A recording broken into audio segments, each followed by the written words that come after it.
perquè se suposa que a la festa tradicional les autoritats sempre hi han de ser presents, malgrat que en un dia com avui, doncs segurament algú farà algun comentari sobre la política del dia, no? Els Diables que sempre busquen la complicitat dels badalonins. I que és bo que sigui així, i pensa que a altres ciutats la cosa acostuma a moure's més que aquí. I a tots els ajuntaments ens han tocat la cresta. Diuen que els ofenem amb gruixudes paraulotes.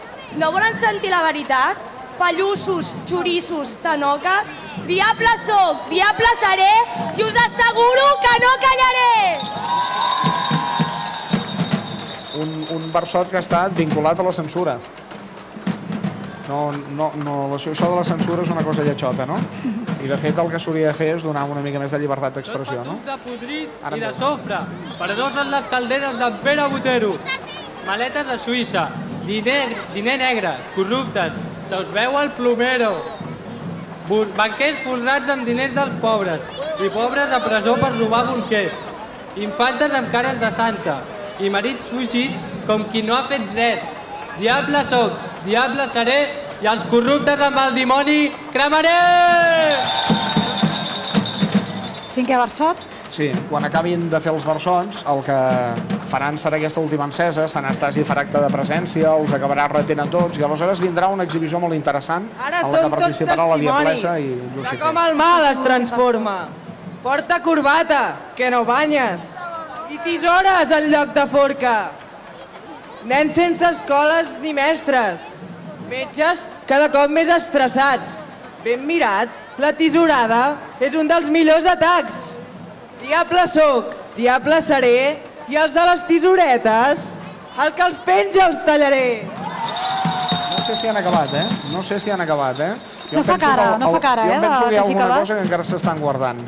Perquè per aquí tinc una xuleta que m'ha arribat. De fet, si haguessin acabat, encendrien l'últim foc amb el que Lucifer invoca el mal, per tal de vèncer Sant Anastasi. Escoltem l'últim versot. A veure si aquest serà l'últim.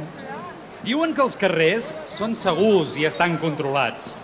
Igual que els nens els persegueixen els de la sotana, de fa un temps a les entitats i associacions els qui ens va al darrere és l'Omega i la Guàrdia Urbana.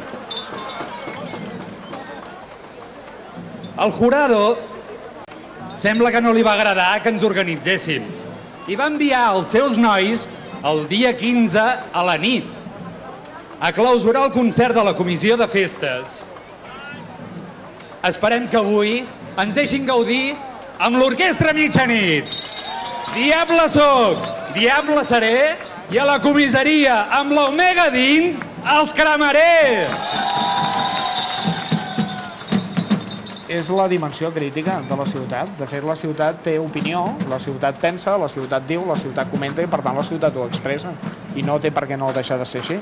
Tenim un bàsquet que val la pena i una escola que treu estrelles, que quan maduren i estan a punt marxen cap a altres pistes més velles.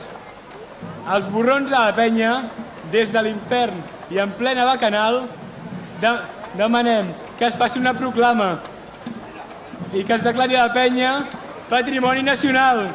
Diable soc, diable seré i a la penya mai deixaré. Això cada any surt, Cada any alguna referència a la penya. Sempre. I de fet, més que una crítica cap a la penya, sempre el que hi ha és aquesta mena de convicció i de devoció absoluta que els diables tenen per la penya i que de fet té bona part de la ciutat per ella. Fotos, cançons, idees i frases. Tot passa per les xarxes socials. 4 lletres ben posades i ja us creieu uns grans intel·lectuals. Però amb aquesta tecnologia no ens podeu pas enganyar. No hi ha persona més burra que qui no aixeca el nas de la pantalla. Diable soc, diable seré, deixa el WhatsApp i escolta'm bé. Ara sí, jo penso que ja ha estat l'últim.